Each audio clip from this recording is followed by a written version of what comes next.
네, 오늘부터는 이제 4장, 요한복음 4장의 말씀으로 이제 넘어가도록 하겠습니다. 우리는 지난 시간까지 3장의 말씀을 통해서 니고데모라고 하는 사람을 통한 구원의, 참된 구원에 대한 말씀을 나누었습니다. 그런데 오늘 4장에 들어가면 예수님께서 또 한 사람을 만나 주십니다. 이 사람은 니고데모하고는 정반대인 사람입니다. 그 이름도 보장되지 않고 이름도 모르고 또 그의 신분도 보장되지 않는 아주 험하게 세상을 살아온 한 여인을 예수님께서 만나게 됩니다. 아주 대조적입니다. 밤에 예수님을 찾아왔던 니고데모와는 달리 이 여자는 예수님을 찾아올 만한 그런 환경에 있지를 않습니다. 재미있는 것은요, 니고데모가 예수님을 찾아갔지만 이번엔 반대로 예수님께서 이 여인을 찾아가십니다. 이 니고데모와 이 여자의 차이는 하늘과 땅 차이만큼 큽니다. 이 두 사람에 대한 비교를 잠시 해보도록 하겠습니다.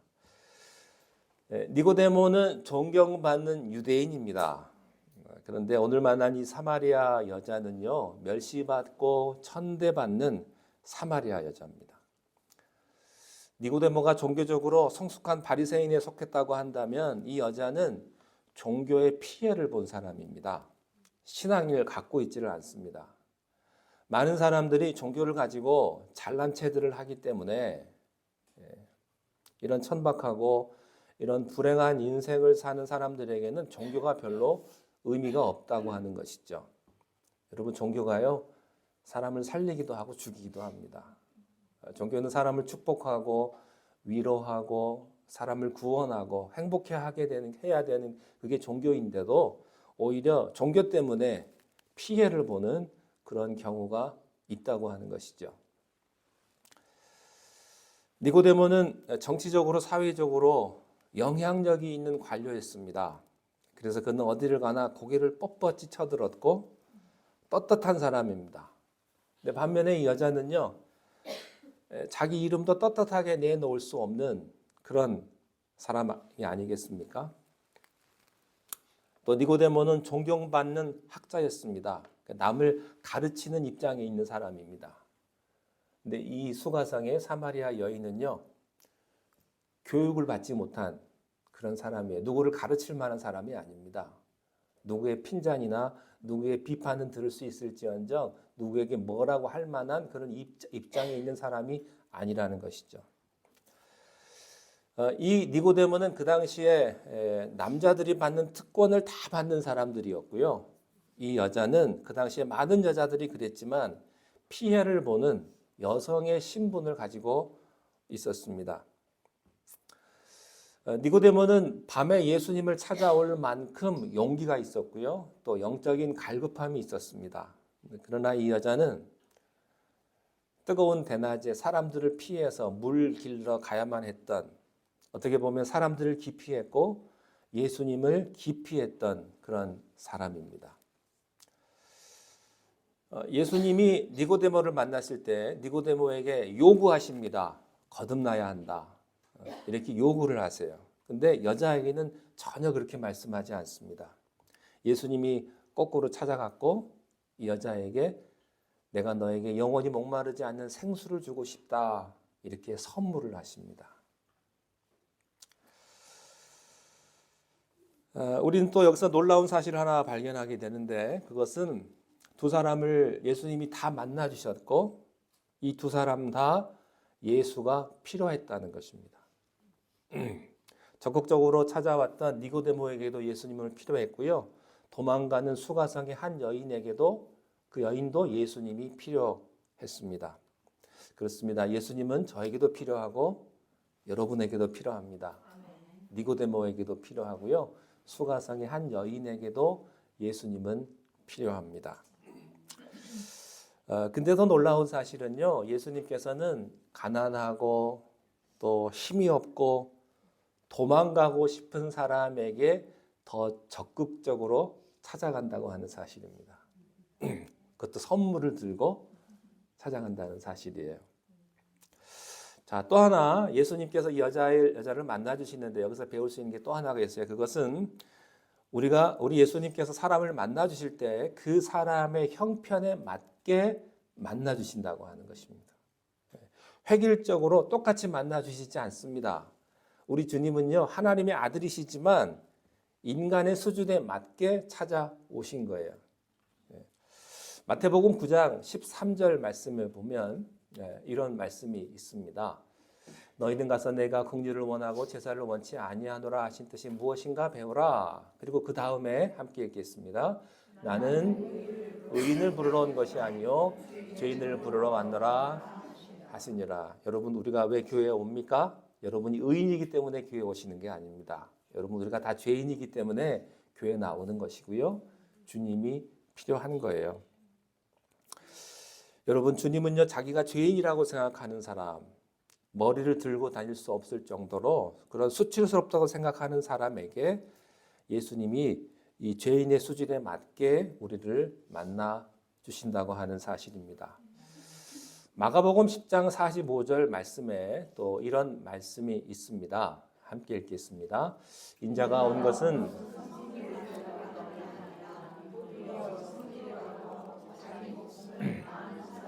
대속물로 주려 함이니라. 그렇습니다. 대부분의 많은 사람들은요, 섬김을 받기를 좋아합니다. 대접받기를 좋아합니다. 인정받기를 좋아하죠. 여러분, 누구랑 만나세요? 어떤 사람하고 주로 만나십니까? 나를 인정해주고 나를 대접해주는 사람하고 잘 만나지 않습니까? 인간의 본질이거든요.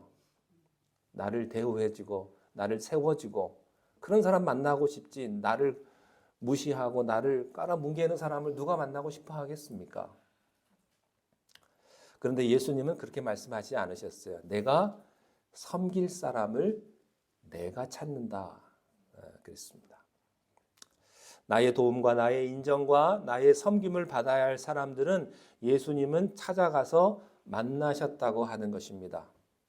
또 그렇게 했을 때 예수님께서 자기 수준으로 그 사람을 만나주신 것이 아니라 그 사람 수준에 맞게 예수님이 만나줬다고 하는 이야기죠. 누가복음 19장 10절에 보면 삭개오 얘기가 나오는데 여러분 삭개오를 아십니까? 마지막에 이렇게 말을 하죠. 누가복음 19장 10절 시작. 인자가 온 것은 잃어버린 자를 찾아 구원하려 함이니라. 잃어버린 자라는 말은 무엇일까요? 잊혀진 자예요. 잊혀진 자. 여러분, 희망이 없는, 인생이 부도난 사람입니다. 파산한 사람이에요.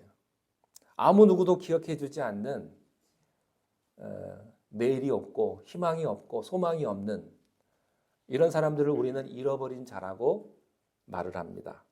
그런데 예수님께서는 잃어버린 한 영혼, 한 소자를 찾으러 왔다는 것입니다.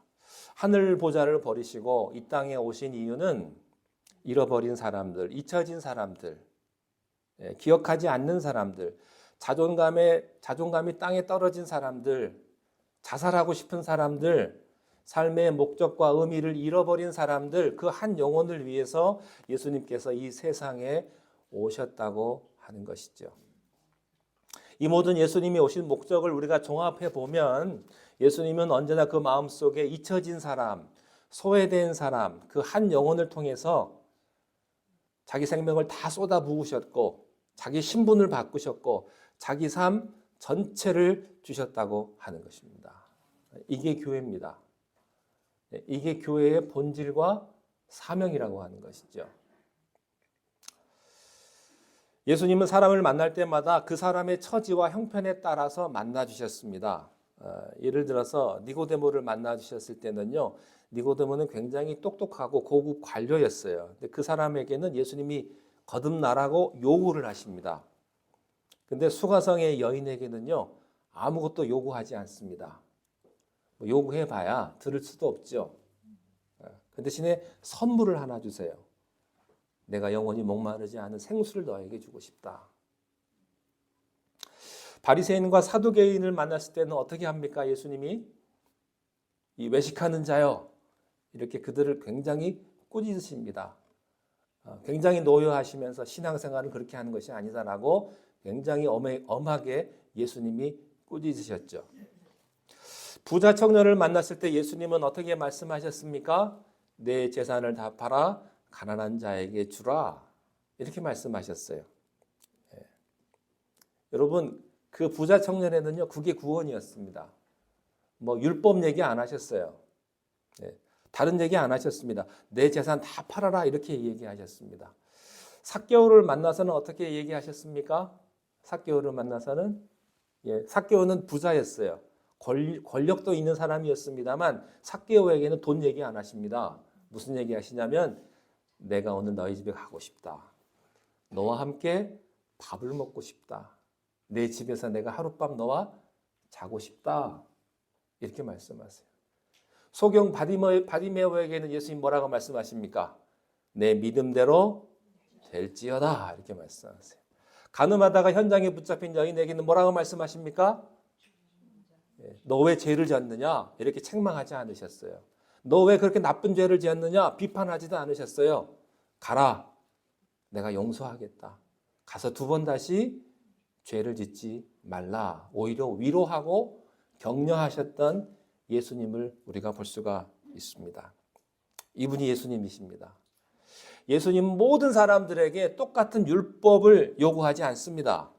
그 사람이 필요한 대로 축복해 주시고 위로해 주시고 격려해 주시고 그렇게 말씀해 주시는 예수님을 우리가 볼 수가 있습니다.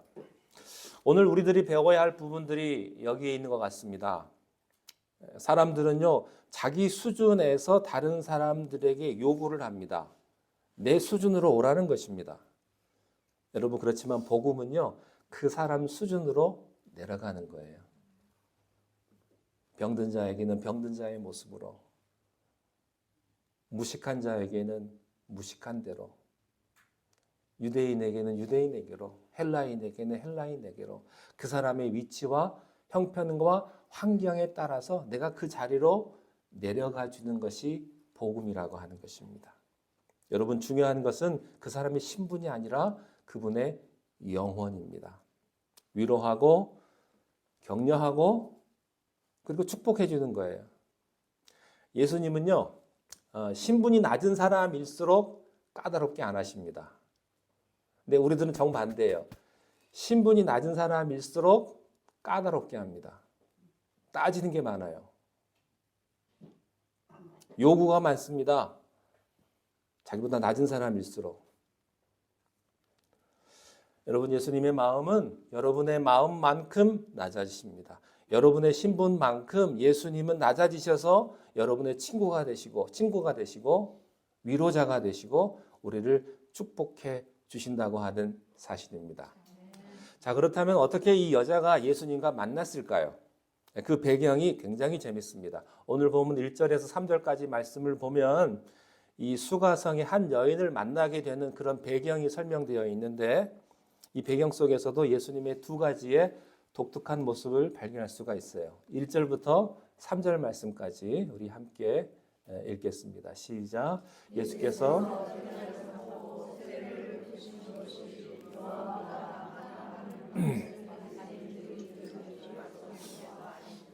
예수께서 친히 세례를 베푸신 것이 아니요 제자들이 베푼 것이라. 유대를 떠나사 자, 이 수가성의 여인과 예수님께서 만나게 되는 것은 예수님이 3절에 유대를 떠나 갈릴리로 가시던 도중에 사마리아라고 하는 지역을 통과하게 됩니다. 이 사마리아라고 하는 지역을 통과하다가 거기에 있는 작은 마을 수가성에 들리게 되고 그 수가성에 있는 야곱의 옛 우물이라고 하는 그곳에서 예수님께서 피곤하셔서 쉬고 있을 때 이 여자를 만나게 됩니다. 그런데 오늘 1절부터 3절 말씀에 보시면 우리가 두 가지 질문을 할 수가 있어요. 첫 번째는 예수님께서 왜 갑자기 유대에서 갈릴리로 가시게 됐냐 하는 첫 번째 하나고요. 두 번째 질문은 왜 예수님은 하필이면 사마리아로 가셨냐 하는 거예요. 사마리아로. 많은 사람들이 그렇게 꺼려하고 가기 싫어하는 지역인 사마리아를 왜 통과해서 갔냐는 것입니다. 유대를 떠나지 아니하셨으면 그 여자를 만날 수가 없었고요. 또 사마리아를 통과하지 않았더라면 그 여자를 만날 수가 없었죠. 예수님께서 왜 유대를 떠나 갈릴리로 가셨을까? 1절에 그 해답이 있습니다. 1절 한번 다시 한번 보실까요? 이렇게 되어 있어요. 예수께서 제자를 삼고 세례를 베푸시는 것이 누구보다 많다? 요한보다 많다 하는 것을 바리새인들이 들은 줄을 주께서 아신다. 예수님은 사람들이요 수군대고 또 가십하는 것을 아신 거예요. 이 수군대고 가십하는 것이 뭐냐면 예수님이 세례를 주는 것보다 세례 요한이 세례를 주는 것이 더 많다라고 하는 이런 질투, 시기 이런 것들이에요. 이런 가십입니다. 그래서요 2절에 보면 가로를 치고 해명을 해줬어요. 뭐라고 했냐면 예수께서 세례를 베푸신 것이 아니라 누가 베풀었어요? 제자들이 세례를 베풀었다고 이렇게 해명을 해줍니다. 그런데 예수님의 제자들이 세례를 줬음에도 불구하고 사람들은 예수님이 세례를 많이 줬다고 생각을 한 거예요. 그리고 누구하고 싸움을 붙이냐면 예수님하고 세례 요한하고 싸움을 붙이는 겁니다. 이런 가십을 만든 사람이 누구예요? 바리새인들이라고 그랬어요. 그것을 예수님이 아신 거예요. 이 이야기를 듣고 예수님께서 유대를 떠나시게 됩니다. 우리가 발견하는 것은 무엇입니까? 예수님은 인간의 시기, 질투, 경쟁심으로 하는 것을 피하셨다 하는 것입니다. 사실 우리는 대부분 뭐예요? 시기, 질투, 경쟁심이 많습니다. 소위 라이벌 관계라고 그러지 않습니까? 여러분 그것은요 비즈니스와 비즈니스에서도 마찬가지고요. 또 같은 한 직장에서 일하는 사람들끼리도요 다 말은 안 하지만 말들은 멋지게 하죠. 그렇지만 아주 교양적으로 또 지성적으로 합니다만 가만 보면요 사람들 마음속에 뭐가 있냐면요 강한 질투, 시기심, 경쟁심, 이 아주 불타는 것들이 있다고요. 사실은 암투가 있는 거예요. 그래서 자기는 안 한 것처럼 하고 뒤에 가서 얘기하고 요즘은 또 인터넷이 잘 돼 있으니까 인터넷에 올리고 자기는 절대 안 한 것처럼 그렇게 하죠.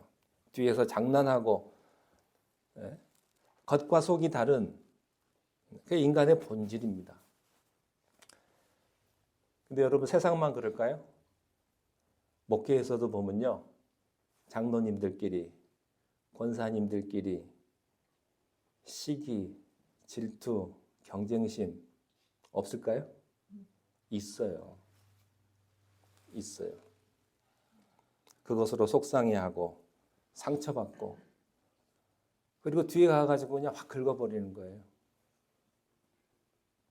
예수님이 이걸 아셨어요. 예수님의 태도는 무엇입니까? 피하는 거예요. 내가 시기와 질투와 경쟁심으로 일하는 게 아니다 이거예요. 그래요. 시기, 질투, 경쟁심으로 하는 것은요 덕을 만들지 못하더라고요. 선을 만들지 않더라고요. 나중에 꼭 상처를 주더라고요. 일은 할 수 있어요. 그러나 일은 해냈는데 상처를 주더라고요. 이것을 피하시는 예수님을 오늘 우리는 여기서 배우게 됩니다. 우리가 여기서 또 한 가지 배우게 되는 것은요. 역시 사람들은 숫자에 약하다고 하는 거예요. 요점이 뭡니까? 예수가 세례를 주는 것보다 요한이 세례를 주는 것이 더 많다라고 하는 거예요. 역시 사람들은요 숫자에 약해요. 누가 더 인기가 있느냐? 누가 더 사람을 많이 모이게 했느냐? 어느 교회 숫자가 더 크냐? 몇 명이 모이느냐? 헌금은 얼마가 나오느냐? 사람들은 다 여기를 가지고 그 사람에 대한 평가를 하는 거예요. 평가를. 그래서 사람 많이 모이고 헌금 많이 거치면 좋은 교회 그렇게 생각을 하는 것이죠. 그런데 조용히 피하시는 예수님을 우리가 볼 수가 있습니다. 그래서 유대에서 갈릴리로 다시 이동을 하십니다. 자, 또 한 가지 여기서 읽어낼 수 있는 게 있습니다. 그것은 예수님이 세례 요한에게 상처를 주지 않았다고 하는 것입니다. 여러분, 가장 성숙한 인격자는요, 상처를 주지 않는 사람이에요. 내가 옳은 말 하는 사람이 성숙한 사람이 아니고요, 옳은 말을 하면서도 상처 주지 않는 사람이 성숙한 사람이에요. 같은 일을 해도요, 막 상처 주면서 하는 사람이 있고요, 힘든 상황에서도 그 사람 상처 안 주고 은혜롭게 해내는 사람들이 있더라고요. 말이야 옳은 말이죠. 옳은 말 누가 못합니까? 옳은 일 누가 못합니까? 다 하죠. 그래서 사람들은요, 옳은 말, 옳은 일이라고 하면서 사람들은 막 상처를 주는 거예요. 여러분, 옳은 말하는 게 중요한 것이 아니고 여러분의 그 옳은 생각과 옳은 말을 얼마나 지혜롭게, 부드럽게 상대방에게 상처 주지 않으면서 하느냐가 중요하다는 거예요. 사람들은 그렇게 말하죠. 뭐 내가 틀린 말 했냐? 내가 뭐 틀린 말, 내가 맞는 말 하지 않았느냐? 그러면서 사람들은 상처를 받게 되는 거라고요. 잘 생각해 보세요. 내가 상처 주는 말 한 적은 없는지, 내가 옳은 말은 잘했지만 정말로 내 말 때문에 그 사람이 상처받은 일이 없는지 한번 생각해 봐야 된다고요. 우리는 선이라는 이름으로, 정의라는 이름으로 쉽게 사람들에게 상처를 주고 그 인생을 구겨버립니다. 밟아버리는 거예요. 길을 꺾어버리는 거예요. 예수님은 여러분들에게 상처 주기를 원하지 않으셨어요. 아무리 약자라도, 이름을 내놓을 수 없는 그런 신분에 있는 사람이라도 예수님께서는 인격적으로 만나주시고 사랑으로 만나주시고 그를 가장 소중하게 만나주시는 분이 예수님이었다고 하는 사실이죠. 자, 그러면 이제 예수님께서 유대에서 갈릴리로 가신 이유는 우리가 이해가 됐어요. 그런데 왜 하필이면 사마리아 땅을 구태여 선택했는가 하는 것입니다. 사마리아는요, 모든 사람들이 가기를 꺼려하는 곳입니다. 이것을 우리식으로 표현하면요, 일종의 지역 감정이에요. 이 사마리아와 유대인은요, 만날 수 없는 관계입니다. 서로 같은 피를 가지고 있지만 서로 인정을 안 합니다. 수가성에 사는 이 이름 없는 여자는요, 누구든지 만나기 싫어하는 그런 신분의 여자예요. 그 여자를 만나면 자기 신분의 손해를 보고 자기 자존심의 손해를 보는 그런 종류의 삶을 사는 그런 여자였다는 것이죠. 그런데 예수님께서 이 여자를요, 굉장히 정중하게 만나주세요. 아주 귀한, 마치 귀부인 만나는 것처럼 아주 그렇게 귀하고도 아주 그렇게 아름답게 만나주신다고 하는 사실입니다. 여러분, 예수님이 여러분을 이렇게 만나주신다는 사실 아십니까? 정중하게, 함부로 하지 않으세요. 우리 예수님은요, 문을 두드리시지 문 부시고 들어오지 않으세요. 아주 정중한 거예요. 왜 사마리아로 가셔야만 했을까? 자, 4절부터 6절까지 한번 보시겠습니다. 시작.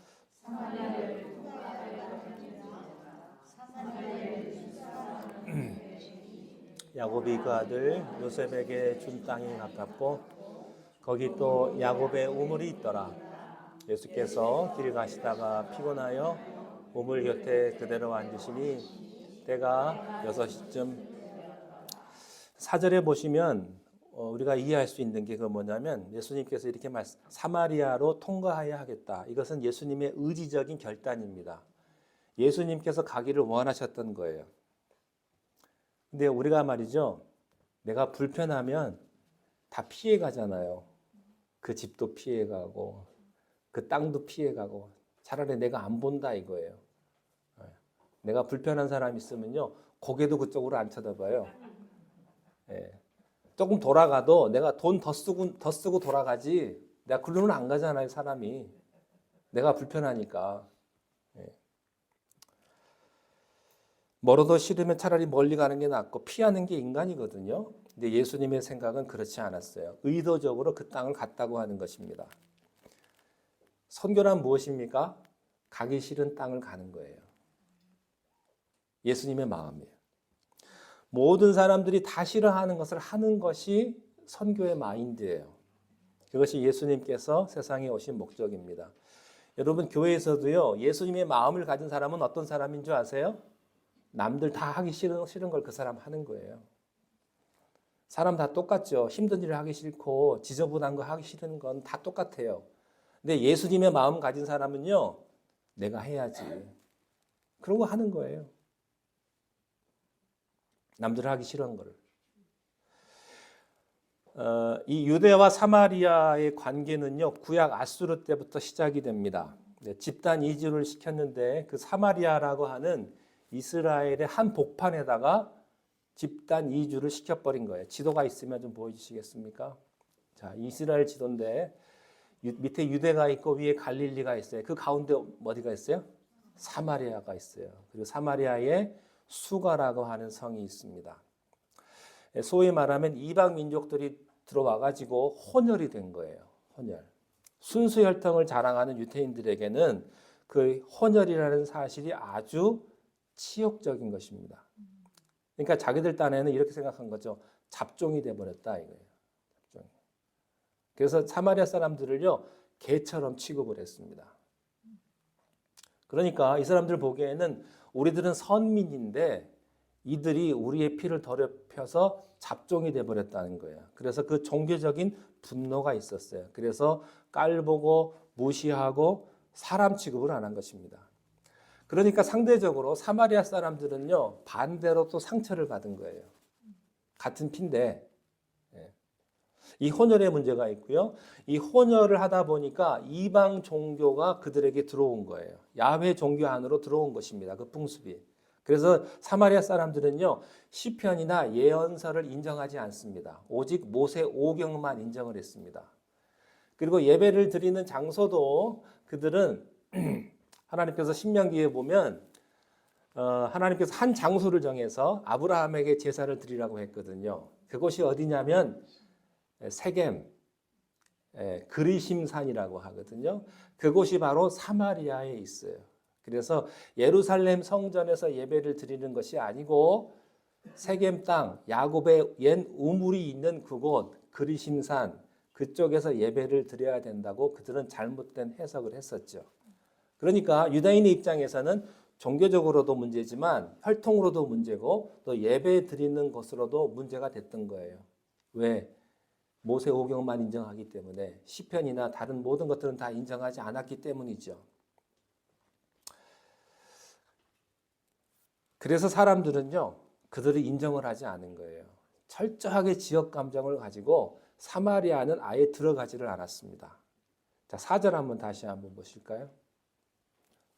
4절 이렇게 말씀하세요. 사마리아를 통과하여야 하겠는지라. 예수님의 마음을 우리가 여기서 읽을 수가 있습니다. 유다를 떠나 갈릴리로 가시는 예수님의 마음, 일부러 사마리아 지역을 통과하시는 예수님의 마음. 자, 6절 한번 보실까요? 6절 시작. 거기 또 야곱의 우물이 있더라. 예수님께서 길 가시다가 피곤하여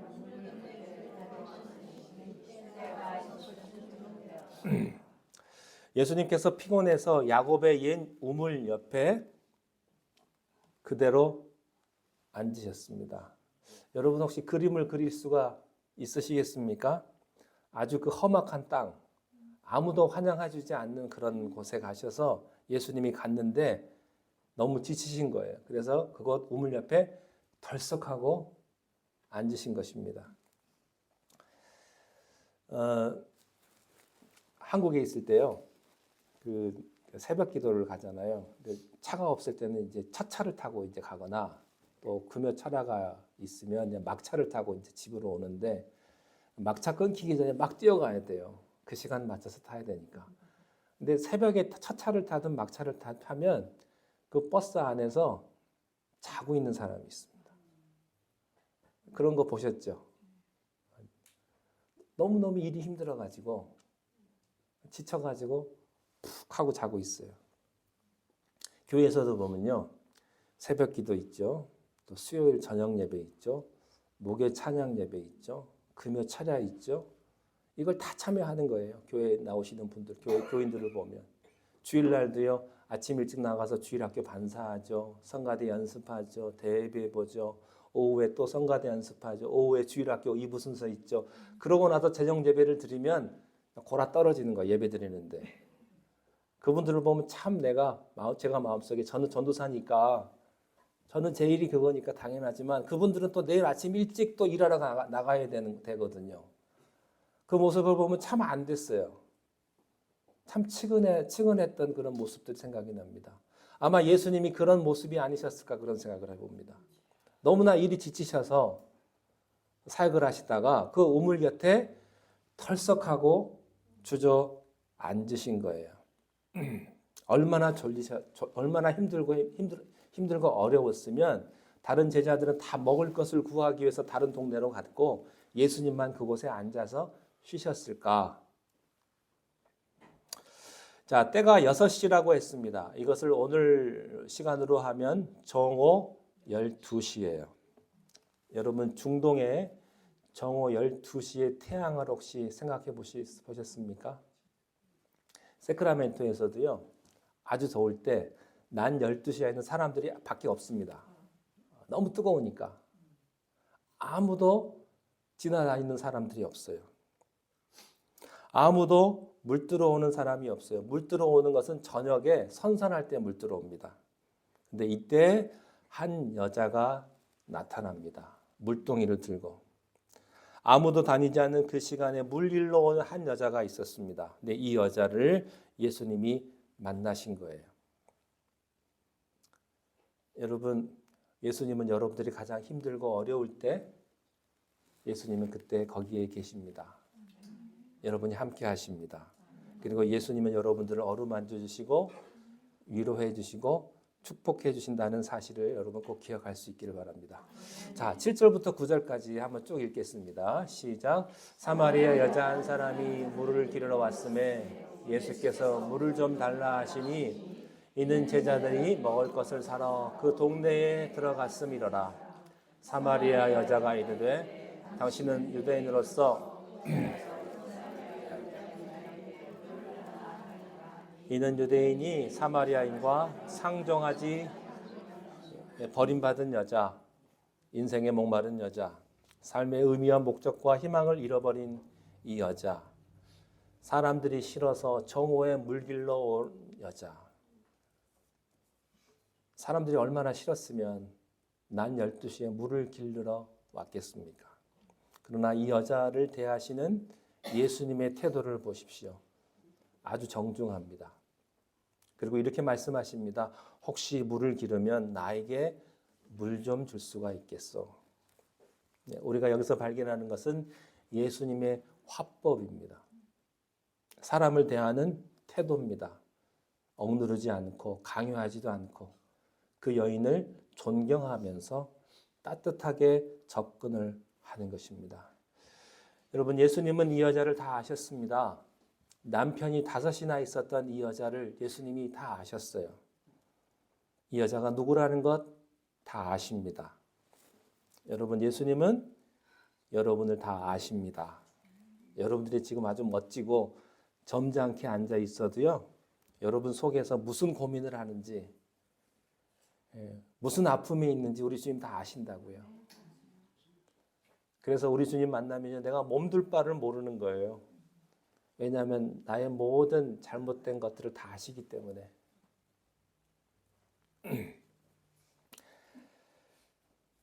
자, 그런데 이 여자는 예수님을 몰랐습니다.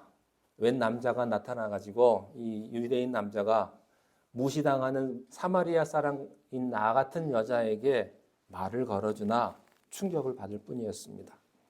근데 예수님께서는 이 여자를 아시고 이렇게 말씀하세요. 나에게 물 한 그릇 줄 수 있겠어? 이렇게 요청을 하십니다. 사랑하는 성도 여러분, 우리가 하나님을 알아볼 만큼, 예수님을 알아볼 만큼 지식이 있는 것도 아니고 탁월성이 있는 것도 아니고 또 예수님을 찾아가서 우리가 구원을 요청할 만큼 우리가 종교적으로 도덕적으로 성숙한 것도 아니에요. 그리고 우리의 신분이 그렇게 높은 것도 아닙니다. 그런데 예수님은 우리를 만나 주신다고 하는 사실입니다. 여러분, 예수님 만날 수 있기를 바랍니다. 오히려 반대로 예수님은 나에게 요청을 하십니다. 볼지어다 내가 문 밖에 서서 두드리노니 누구든지 내 음성을 듣고 문을 열면 내가 들어가 그와 함께 먹고 그는 나와 함께 더불어 먹으리라. 이렇게 말씀을 하십니다. 생각해 보세요. 예수님이 뭐가 부족해서 요청을 하시겠습니까? 예수님이 뭐가 아쉬워서 여러분 만나시겠습니까? 여러분을 축복하고 여러분을 위로하고 여러분에게 영생을 주시기 위해서 예수님이 지금도 여러분의 문을 두드리십니다.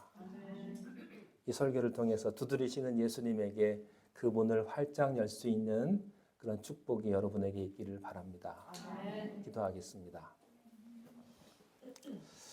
하나님 아버지, 우리에게 영원히 목마르지 않는 생수를 주시는 우리 주 예수를 만나게 하시고 위로하시고 축복하시고 우리를 참 은혜의 자리로 인도하시는 예수님 앞에 우리의 모든 문제들을 다 내려놓고 주님 따라가는 우리의 삶이 되게 인도하여 주시옵소서.